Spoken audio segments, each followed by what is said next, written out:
markets are a little bit, by now used to difficult and complex and noisy political problems. And we've run through a decade of them, and we've run through multiple very high-tensed negotiation processes. And yes, these problems are at play, but they're not new. We're in this sort of Brexit negotiation or pre-negotiation environment for the last 2 years almost, year and a half. And I think they take a position that, first of all, this deal is not a shocker to global markets. Now, it will have an influence on the currency, but it will not derail the overall global market environment. Therefore, the Brexit shock is simply not big enough.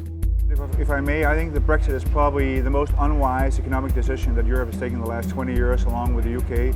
There's no doubt that the consumer will be impacted and the economy will be impacted in the UK, in Europe, for all businesses, including ours. So we are, of course, setting up separate warehousing, doing more in hedging, but it's just not a very good financial decision made by Brussels and London. Financial services are well prepared because the regulator forced us to be well prepared. I think manufacturing businesses are probably a bit behind. So, for instance, we're located in Luxembourg. We always were, so we didn't have to do much to prepare. We had to open an office in Dublin, but financial services, I think, are well ahead of the game. I think there is definitely a fear factor or project fear or whatever it might be, but the markets don't believe it because the markets have been incredibly stable, as has sterling to a certain extent within a certain range since the vote.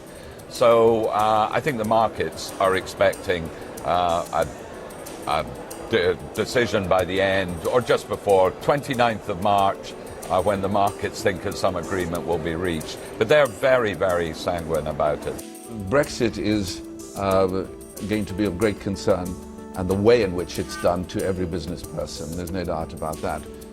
But in the fintech and the tech sector, in digital technology and in med tech, the hubs of excellence that exist in the universities here with amongst our entrepreneurs, and the cooperation that exists across Europe is going to be continuing, whether there is hard, soft, medium, plus Brexit, or whatever it is.